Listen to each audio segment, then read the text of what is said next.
ಅದ್ರಾಗ ನಾ ಕರೆ ಹೇಳಬೇಕು ಅಂದ್ರ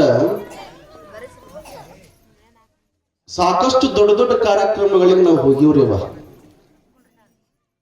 ಪುರಾಣ ಹೇಳಕ್ ಹೋದ್ರ 3,000-4,000 ಜನ ವೇದಿಕೆ ಕೆಳಗೆ ಕೂಡ್ತಿತ್ತು. ಅಂತ ವೇದಿಕೆ ಒಳಗ ಪ್ರವಚನ ಮಾಡಿದ್ವಿ.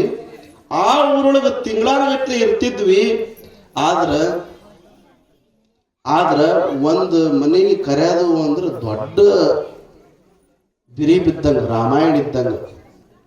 ಆದ್ರ ಸೋಂಪುರದ ಭಕ್ತರು ಸ್ವಾಮಿಗಳ ಮ್ಯಾಲ, ಗುರುಗಳ ಮ್ಯಾಲ ಎಷ್ಟು ಭಕ್ತಿ ಅದಾರ ಅಂದ್ರ ಯಾರ ಮನೆಗೆ ಹೋಗ್ಲಿ, ಯಾರ ಮನೆಗೆ ಬಿಡ್ಲಿ, ಯಾರ ಮನೆ ಪ್ರಸಾದ ಮಾಡಿ ಅತ್ತ ಚಿಂತೆ ಹತ್ತದ. ನನಗೆ ಎಲ್ಲರಿಗೆ ಚಿಂತೆ ಬ್ಯಾರೆ ಹತ್ತ, ನನಗಿದು ಚಿಂತೆ ಹತ್ತದ. ಅಷ್ಟು ಮಂದಿ ಕರ್ಕೊಳ್ಳೋರಾಗಿರಿ. ನಾ ಕರೆ ಹೇಳ್ಬೇಕಾದ್ರ ನಾ ಪ್ರವಚನ ಮಾಡಾಕತ್ತು ಒಂದು 5 ವರ್ಷ ಆಗಿರ್ಬೋದು. 5 ವರ್ಷದೊಳಗ ಎಷ್ಟೋ ಊರಿಗೆ ಪ್ರವಚನಕ್ಕೆ ಹೋಗಿವಿ. ಆದ್ರ ಇಷ್ಟು ಮಂದಿ ಮನೆಗೆ, ಭಕ್ತರ ಮನೆಗೆ ಹೋಗಿದ್ದು ಇದೇ ಫಸ್ಟ್ ರೀ. ಪ್ರವಚನಕ್ಕೆ ಹೋದಾಗ ಹೋಗಿದ್ದು ಇದೇ ಫಸ್ಟ್ ರೀ. ಮುಂಜಾನೆ 10 ಮನೆಗೆ, ಮಧ್ಯಾಹ್ನ 10 ಮನೆಗೆ. ಸಾಕೈತೆ ನನಗಂತೆ. ಎಲ್ಲರ ಮನೆಗೆ ಹಾಲು ಕೊಡವ್ರಿ, ಪಾನಕ ಕೊಡವ್ರಿ, ಚಾ ಕುಡಿಯವ್ರಿ. ಇದು ಹೊಟ್ಟೆ ಅನ್ನೋದು. ಆದ್ರೂ ನನಗೆ ಬಹಳ ಖುಷಿ ಅನ್ನಿಸ್ತ್ರವ. ಇಂತಹ ಭಕ್ತಿ